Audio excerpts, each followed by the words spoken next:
Yes. Is it a spooky story? I love spooky stories. It is going to be multiple kind of situations in one. So it's a true crime murder in the beginning, but then it goes into a conspiracy theory that is going on, and it's in the UK. M. Night Shyamalan. Yeah, pretty much. M. Night Shyamalan, ding dong. Yeah, this kind of when a friend calls in reporting their friend Julia, I'm not going to give any last names out, completely missing. Like she was seen that Saturday, and then they haven't seen her. So in Dublin, which is the location that this takes place, Dublin police start searching CT footage, which is street cameras that they have everywhere in the UK, which I don't know why we don't have that here. You would think we do, they just don't tell us about it. They're like, we're not watching you. We're not watching you. About peeking through the blinds. What are you? Exactly. So footage finds Julia in Dublin Town Square, which is a big tourist area, a lot of bars, good times. Speaking of bartending. Oh yeah. So they track her to what's called, this footage would show Julia, who, by the way, is 42 and a lesbian. Okay. Oh, these are okay. Yeah, we're talking about fame this week. Okay, our supposable fame. Oh. Yeah. Okay. Plot thickens. So on the footage, you can see Julia obviously getting intoxicated as the footage goes on, but then you see a man on her left, and they're intimate. Okay, like she's the kissing body him. Language is like, oh no, she's like full on like tongue down throat. Oh, okay. Yeah. She said, I might be gay, but when I get a drink in me, straight as a board. Yeah, that's exactly what I was thinking. It is kind of funny. It kind of makes sense though. Like if a full blown, just like I imagine, just like, I got this, I'll fix your car kind of dyke, and then takes a few drinks and then just like, oh my God, Justin, you're so fine. just total fembot. Just out of nowhere. And this is when the suspect, which the police say, ends up Julia. His name is Maynard-Ellis. That's his last name. They've already been on trial, so everything's done with that. Sorry, bro. He enters a pub, has a drink. Julia is like bumping into him. She's placing her head on him. He's like kind of pushing her off a little bit, like he's uncomfortable. And then she goes back to the guy she's making out with, then back to Maynard-Ellis, where he starts showing her, tattoos. Like he's like, these are my tats. So you can see the tattoos on this security camera. Ooh. Yeah, which is never a good thing. So is this dude, is he English or you said this was a tourist town. So is he a tourist? No, he's from Dublin. He's actually located about 6 blocks from the pub. Oh, okay. Yeah. So, but the thing about Mr. Maynard-Ellis is he is supposedly gay and has a partner. Okay, so wait. Yeah, I know. A gay man murders a lesbian. Yes, you're hearing the story. Who may or may not have a weird sexual affair with each other, right? Because you said this. So Maynard is gay and has a partner, and is that the partner she's making out with? No, the partner is at home in their flat. Oh, got you. Okay. Okay. Now Mr. Maynard-Ellis and Julia, they talk and they supposedly leave the bar together and get in a taxi, but the police will not release the footage of them actually getting into the taxi together or the footage showing them leaving together. We're just gonna have to take their word on it, according to the BBC. That's I mean, they are the BBC though. I don't know. I'm just like, because they be hiding different shit. You know what I mean? Over here, America is just like putting their hand in the cookie jar and they're like, no, I'm not doing it. And the British are just like, we're going to confiscate this whole cookie jar, but don't worry about it. We don't have cookies. Exactly. We don't have cookies. So what are the cookies? What are the cookies, David? So the storyline goes like this. So Mr. Maynard-Ellis and Julia go back to the flat where David, I cannot pronounce his last name. I've been trying to all day. It's not working for me. Is waiting at the flat, apparently waiting for him to come back with somebody, I guess. Because the story is kind of like he wasn't shocked that somebody, obviously, that he's never met before. Okay, so they were into the weirdness together, whatever weirdness they got going on. Apparently. Gotcha. I would just be like, who the fuck is this? Why the fuck she here? Absolutely. Absolutely. So the investigation would continue on by stating that they had a couple more drinks. Then Julia hit on Maynard-Ellis.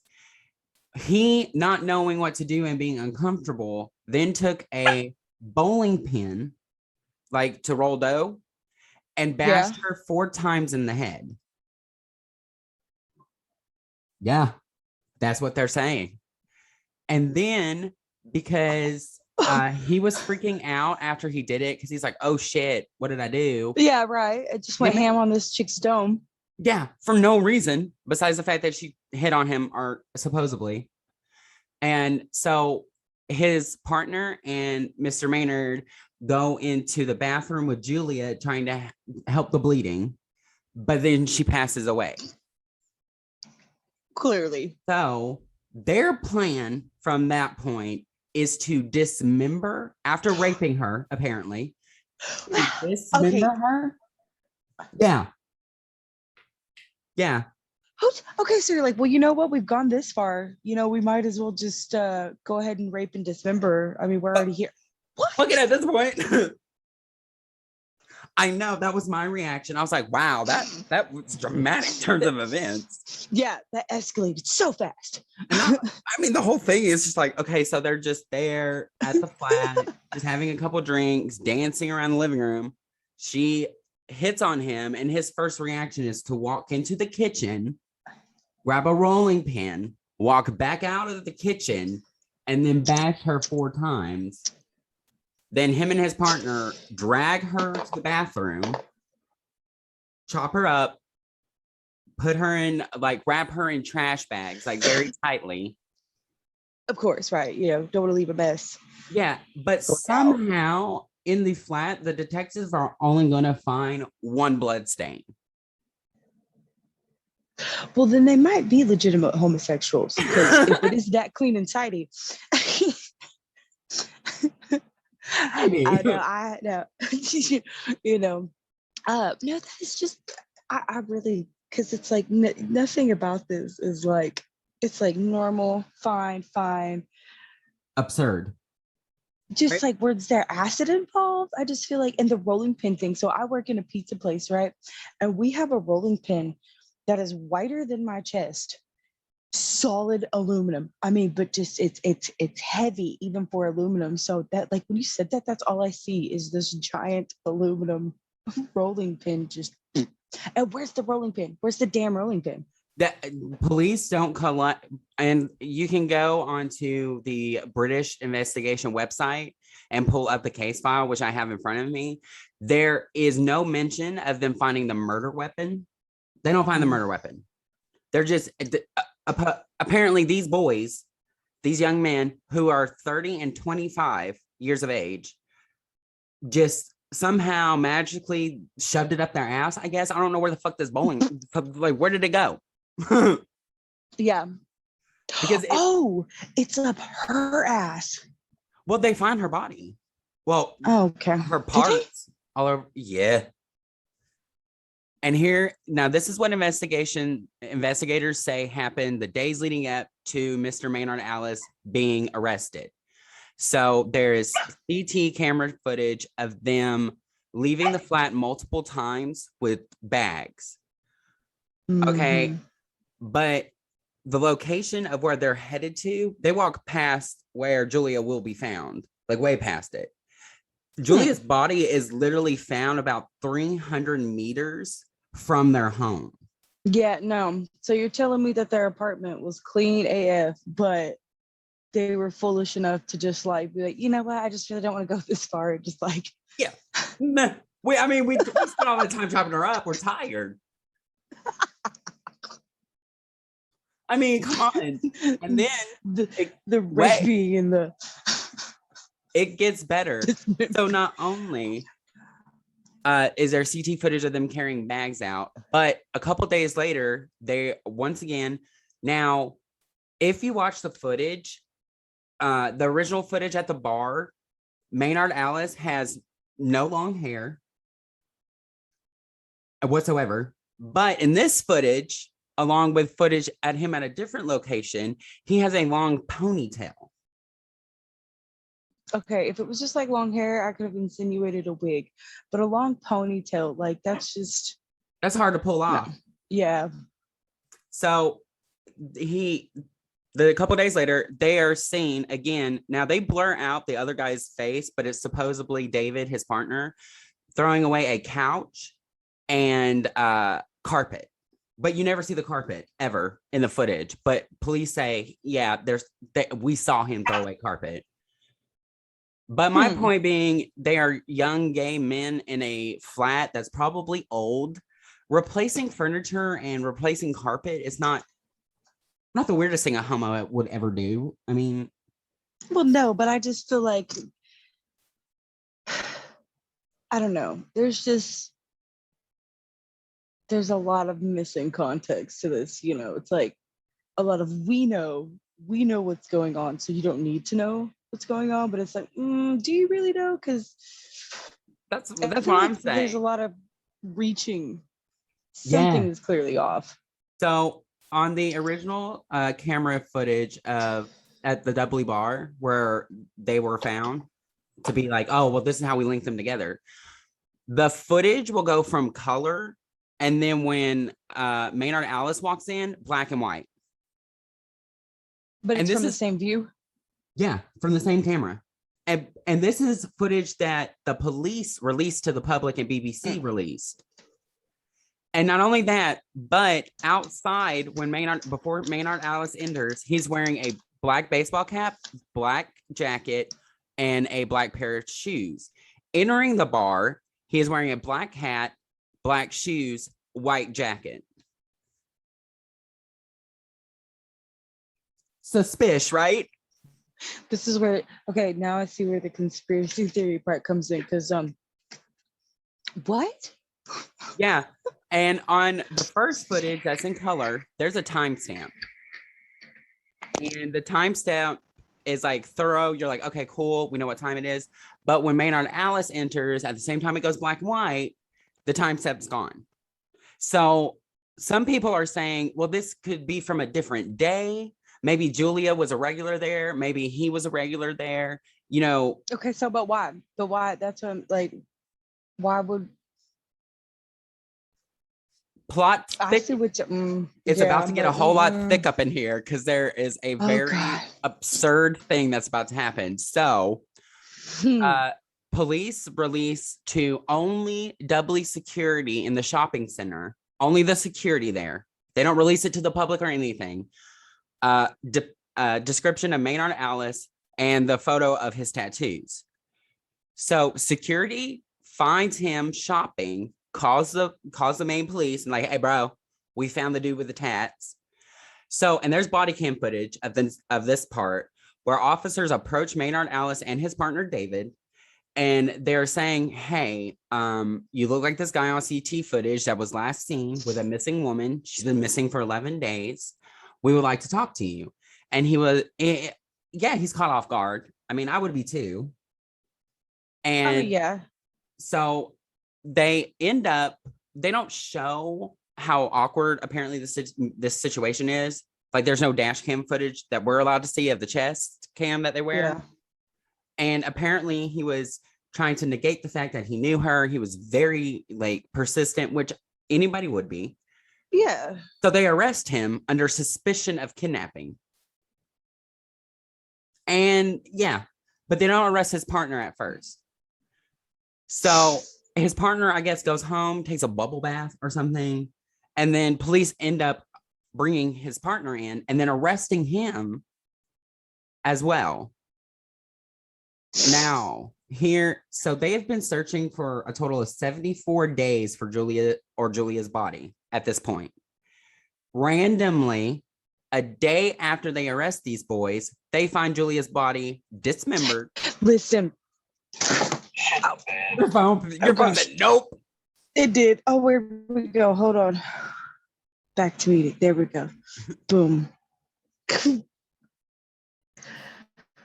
I was just gonna say there's got to be like a third party or something, right? I mean, there's no way that coincidence just lines up to where they are like, oh, hey, we got him in custody now after searching this ravine and this whole like system behind the couple's house. Oh, well, here's the body. Found her. Yeah. Found an arm here, a leg there, the torso there, the head over here. That's just so. It's almost like there's like, this is making me think of like when people are like, we had somebody living in our house and we didn't even know about it. You know what I mean? It's just like this like weird. He's under the stairs. You know? They're like, seriously, we really don't know. Because it happens when there's. So investigators then go search their home. Now they take crime scene photos, release them to BBC, and this is how it blew up and became this like big case, is because BBC labeled their flat the flat of horrors. Because, and here's why. One stain? No, here's why. They had collectible horror figurines, like they had a Chucky doll. You know, I have a Chucky doll looking at me right now. You know, okay, that's not the weirdest thing to happen.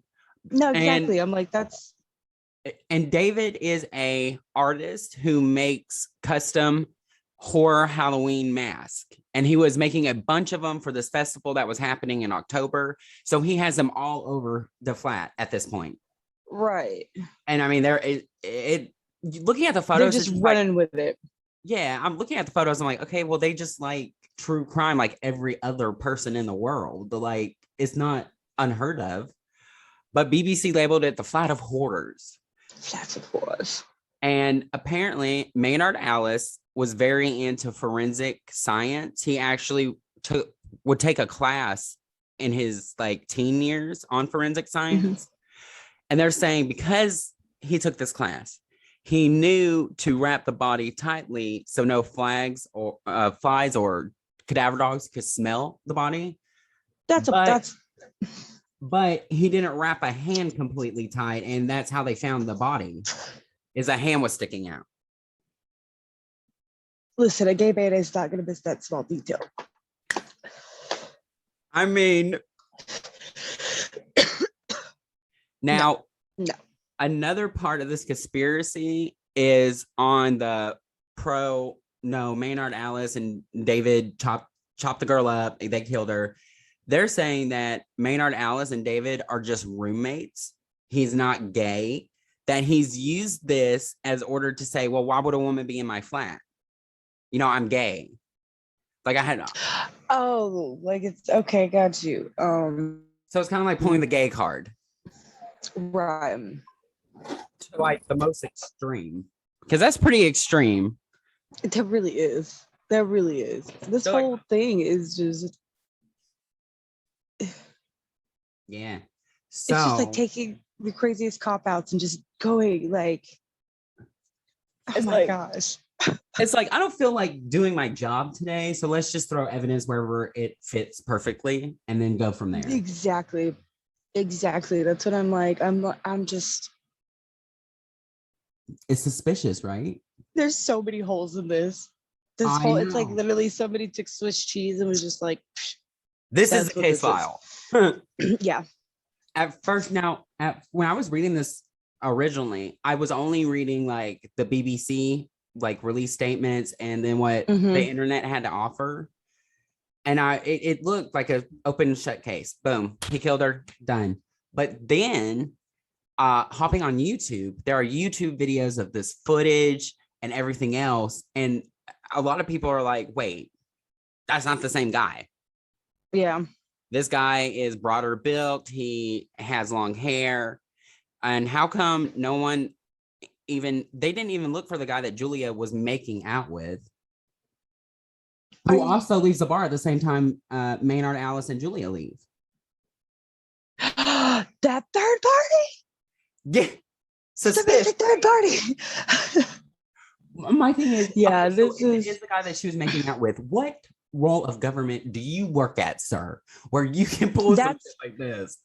Or it's like, who are you? Are you like some crazy actor or something that people don't want knowing? Like, because, you know, like they're very, like, we love drama over here. We love TMZ, the tabloids, you know, over in Britain, everybody, even down to the, like I said, the actors and stuff, you know, everybody tries to be very proper and kind of keep this composure about them. And so people higher up, especially, they want to keep that rep tight, you know, but like I said, they love the whole Trump thing over here. Anything they can expose about our government or whoever, we're on top of it.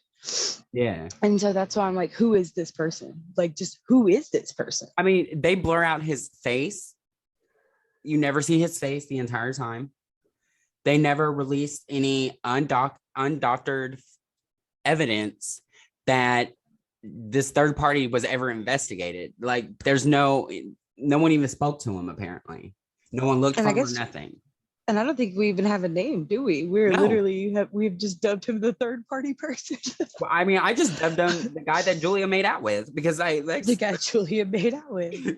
That's literally all the info you have on them. So, and yeah, both of the gay boys at this point, they admit. Okay, now this is where it gets weird. They admit to dismembering and disposal of a corpse, but deny murder charges. They do not confess to murder. Right? I mean, in my logical fucking thinking, I'm like, okay, so they are friends with this makeout dude, and he flipped his fucking lid, raped and killed her. Therefore, these fags were like, this shit happened in my apartment. Clean it up. Get it out. Yeah. Oh my God. He's got to be like a dealer or something. Like there's so much more. I was thinking the same thing. Here's my thought. Here's where my conspiracy. This is what I'm thinking. So, because all three of them had left the bar at the same time. Makeout dude obviously wanted to hook up with Julia, you know, because they were making out. And Maynard-Ellis, I believe, is either friends or, like, my mind was going there to buy, you know, or something. Yeah. Because I mean, everyone who's obsessed with horror, they are smoking weed nonstop. I don't care what anyone says. Or I mean, just like, you know, people party, people do things. I mean, like, especially, you know, gays. People have little. I mean, everybody.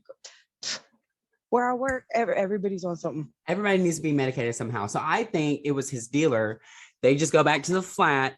Now, what happens there?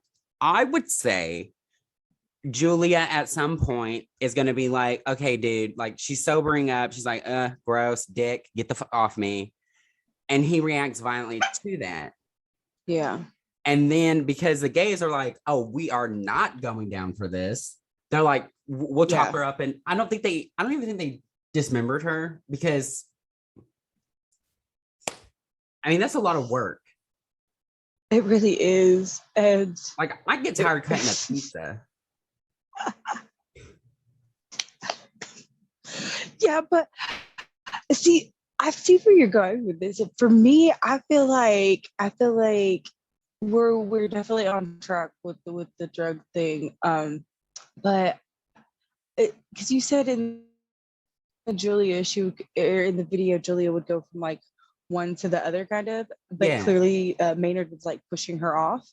Okay, and I feel like they get to the apartment and mystery guy is probably pushing it. And Julia is just like, no, I'm really trying to get Maynard, because, you know, some people have that weirdness, like they really try to force people out of their comfort zones, and it's like, you know, and so my drag mother. And then because you know, and so then dude becomes uncomfortable and is like, hey, listen, I've told you I am gay. And then probably some weird because women are crazy too, and especially with like, I know you remember some of them girls that would come up in Mary's and just be like starting drama out of nowhere, and just I can't no tell you how offense, but many times I felt like I was going to get raped. Like, just weird shit like that. Yeah, and then so yeah, there's definitely missing context, and there's definitely a third party factor. So after they dismember the body, dispose of it, which that takes a lot of work. Then supposedly they go out, buy new furniture, they clean the house to where there would only be one blood stain, that these guys would pull up carpet and not see the blood stain on the carpet padding, which is just absurd. And that's weird. Because like if you just committed murder and dismemberment, you are going to like go through every fine tooth and comb to make sure there's no evidence. Especially if you study forensic homicide files. In my mind, that's what I'm thinking. I'm almost willing to bet it's not even a blood stain. It's probably like some sort of makeup or paint, or because you said the dude made masks and stuff, right? And like did like. So like I know in my apartment, like on my floor, there is fake blood. I mean, there's paint stains, there's everything. I do full-on looks every day. Right. It's not unheard of for there to be a mess. But if I could, that's exactly what I was thinking. I'm gonna like no, I'm putting hardwood floors down. Yeah. Like something where there would be no way I could miss anything. But these guys, they missed something. Yeah. And that's how the police were able to pin her being at the apartment, because there's no footage of her arriving there. There's no taxi records of them going to that location. There's nothing to put her at that flat besides this blood stain, which, I mean, they tested the blood. Where's the report about the blood test? You guys obviously should have tested it, but it's not in the case. Yeah, because we have no murder weapon. You have a body that was dismembered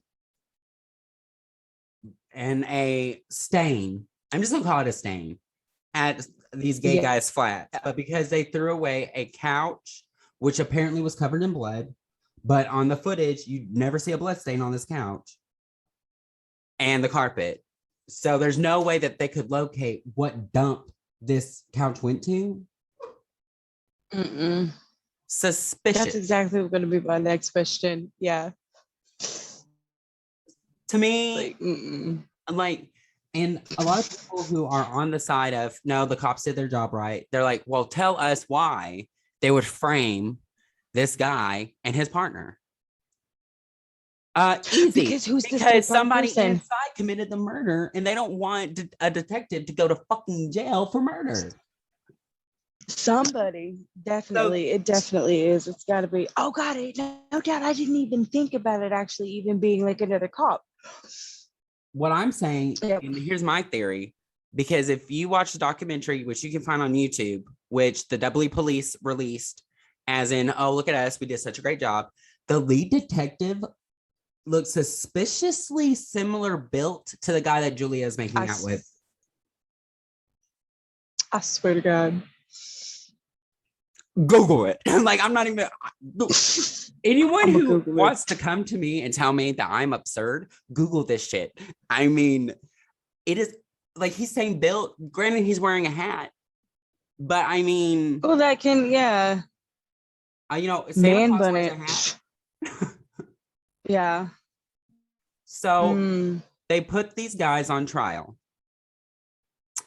A jury and the judge find them guilty of murder, dismemberment of a body, disposal of a body, and Maynard-Ellis also gets charged with rape and another rape case unrelated to this one. Yes. What? Yeah. Yeah. So they were like, you know what, we got this guy, we're just gonna go ahead and pull all your bullshit here. I mean, and he gets found guilty for this. Let's talk about this rape charge that is besides Julia. Out of nowhere, I'm reading this and I'm like, he gets found guilty for 2 rape charges. I'm like, what? 2? And it says a rape charge related on a different case that was reported after the fact that Maynard-Ellis was arrested. So this all happened afterwards. Someone came forward and said, oh, well, let me say that he's fucking crazy and he rapes people. And he gets found guilty of the rape charge as well. So their sentencing just happened. Like it happened in June. They are both sentenced to consecutive life sentences without the possibility of parole in separate jails. Like they are completely going to be put in 2 different locations. Here's my thing. Even like in the US, there's a murder case where these 2 boys were like raping women and disposing of their body on the freeway. When they got arrested, they were found guilty, life sentences, but they were placed in the same prison.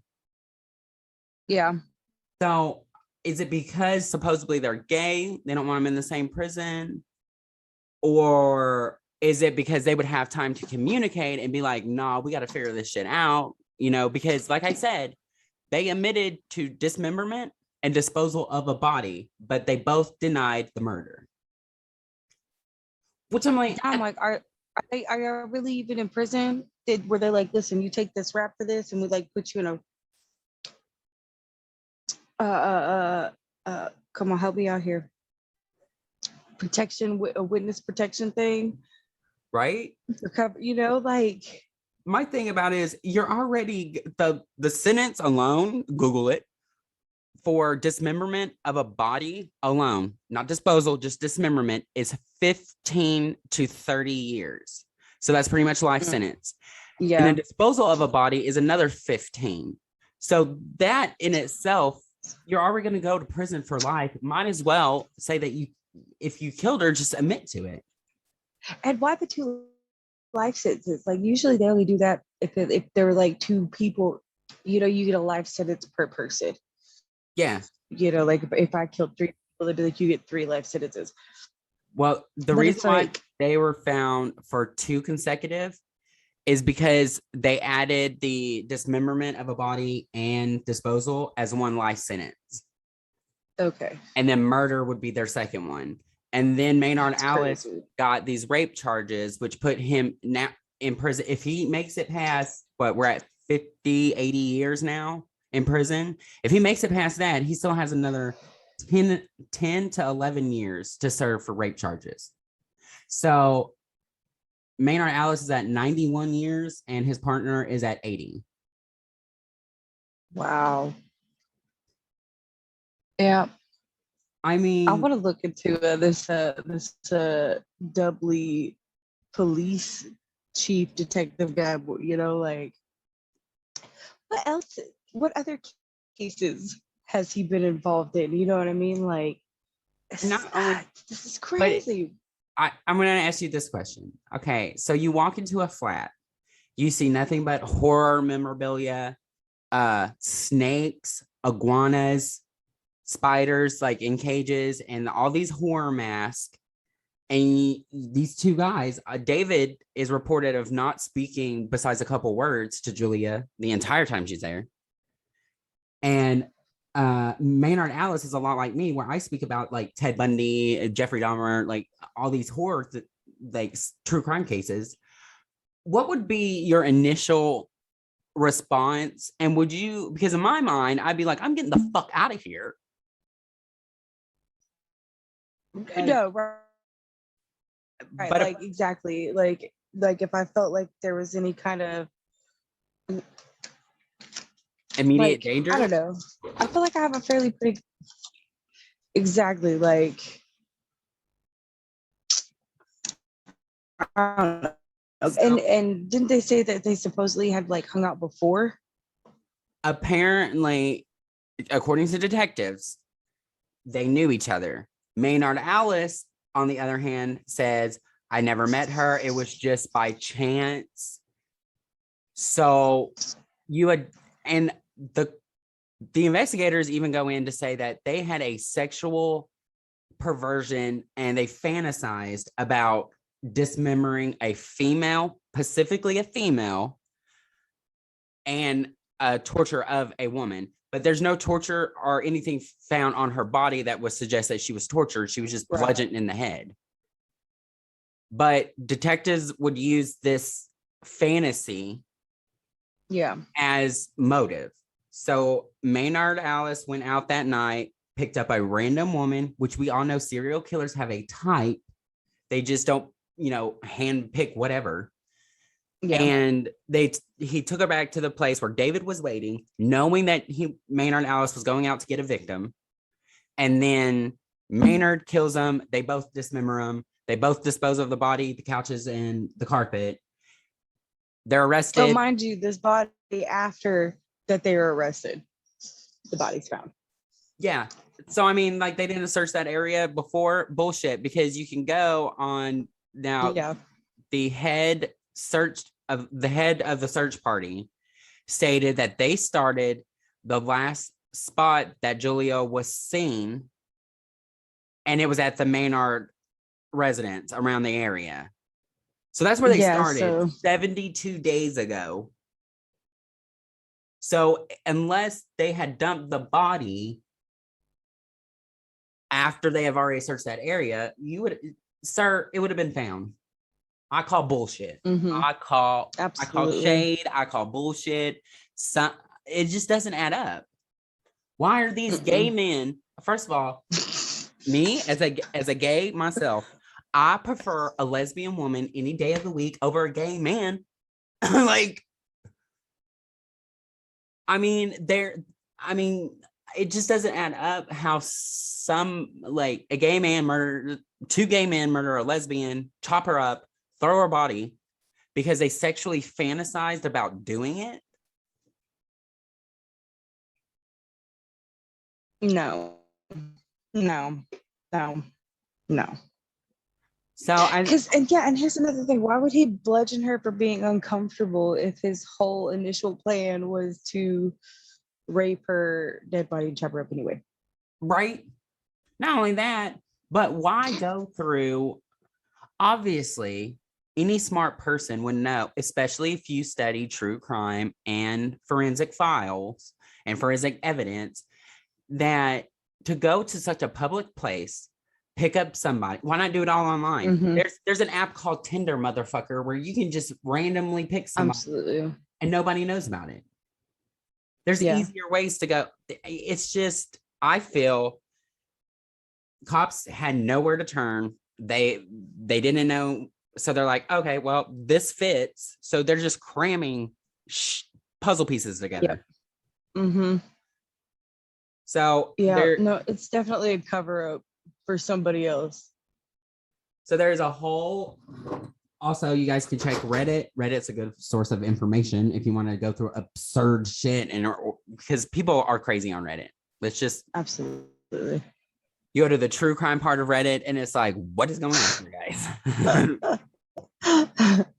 But there's Reddit threads that are for Maynard-Ellis being in prison. Like, yeah, he did it. And then there is a deep-seated bullshit. This shit they said, but wait, doesn't add up. I'm just looking at the footage alone. I'm like, this is tampered with. Yeah. And how come I can't see the guy that she's making out with? How come I can't see his face? Yeah, especially if it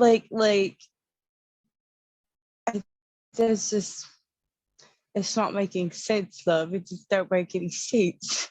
Yeah. It's a bunch of bullshit.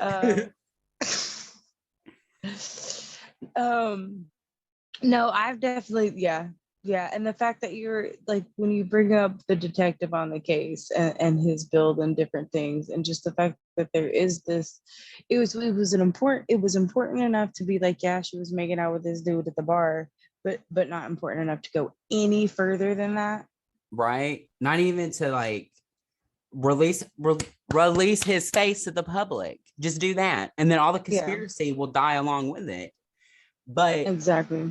It seems like you guys have something you're not wanting to share with us. So you release this obviously doctored image and security footage obviously it's been changed and tampered with, because even if you put it into nighttime mode, his jacket would stay black. Yeah. His jacket's not going to magically appear a different fucking color, because everything else that was black in the footage before it went to black and white is still black when it's in this footage. So that just doesn't make, to me, I'm not buying it. No, definitely not. Definitely not. So the case of Maynard-Ellis and his partner David is, unfortunately, it's over now. They could appeal it, but if I got set up like that, I'm like, don't, fuck it, I'm already here. I mean, it's like lost all over again. I mean, if you're gay, you're just like, I'm here. There's plenty of dick here. There's nothing I really need besides jazz music, I guess. Like, I'm good. Just keep me here. I get free food and a place to sleep without paying rent. Oh, you get to put your arts and crafts skills to the test. You know what I mean? I think some of you have like wood shops, and you got access to private libraries. I mean, really though. Yeah, I mean, I'm not trying to make prison sound appealing, but like, I would love 3 square meals a day. Like, I know, seriously. The more I was thinking about it, I was like, that does sound nice though. Right? It's terrible. A place to sleep, but not enough. Yeah, the buddy system is like definitely, and you get soap operas like Who's Getting Shanked Today, I mean, and here's my problem with, like, if you've been convicted of murder, I would put them bitches in a separate prison, because they've already got convicted of one murder. What's going to stop them if someone pops off or looks at them weird from killing another person? Except for in cases probably like this, where if they didn't actually do it, that's terrifying. It's like, right? I really didn't kill my wife. And then you get over there with the guy who like dismembered his whole family. And ate him. It's crazy. No, that's yeah. I'm just saying the only other the only other known like gay serial killer is Dahmer. And Dahmer said the reason why he started.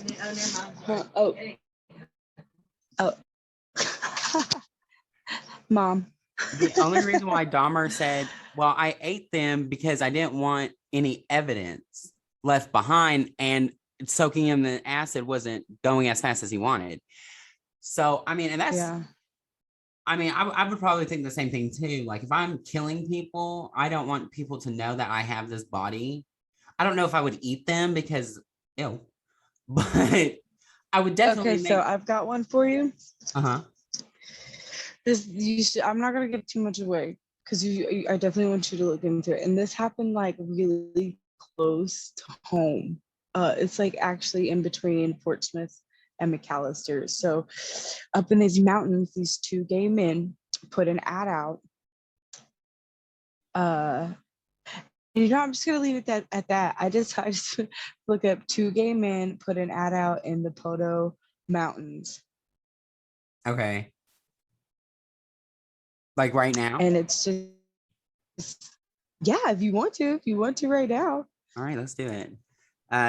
2 gay men ad out Podo Mountain, right? Yeah, put an ad out in Podo Mountain. And it should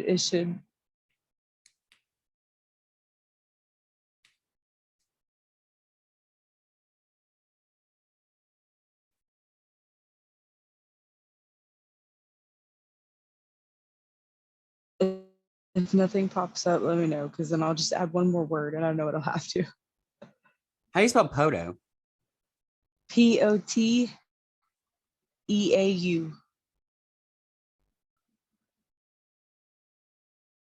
That's a weird spelling of a word. It really is.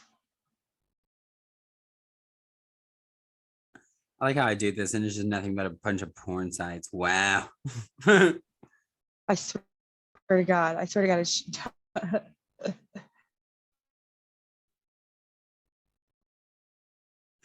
There's gay hookup sites for Podo. Congratulations, you guys. Proud of you.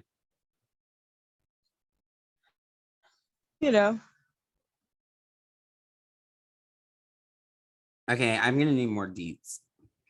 Okay, put castration.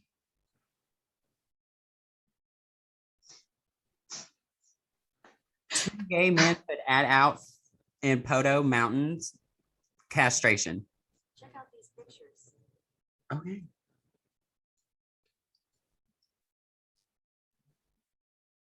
Wow, that's so nice. I like how it pulls up the Matthew something file. What year was this? This is just like a couple years ago. This is like real recent. So these guys put this ad out, and I guess what it is like, yeah, dude, they're like, we'll cut your junk off. And so this other group, and I guess they were like vets or something. And then somebody is like, yeah, okay, and takes up the ad. And then it just like the dude ends up dying. I don't know, it's crazy. Okay, I found what you're talking about. Bet. Sorry, it took so, but yeah. It's also very similar to this. Okay, a cannibal from Germany, like in 2007, is found guilty for murder after he found somebody online who said, yes, you can murder me and eat me as long as we eat the together. Yeah, I remember that one. So it says 2 suspects put an ad out for castration in the Poto Mountains area. And then apparently the guy bled out. Which, listen, if you don't know what you're doing, don't cut your balls off. Yeah.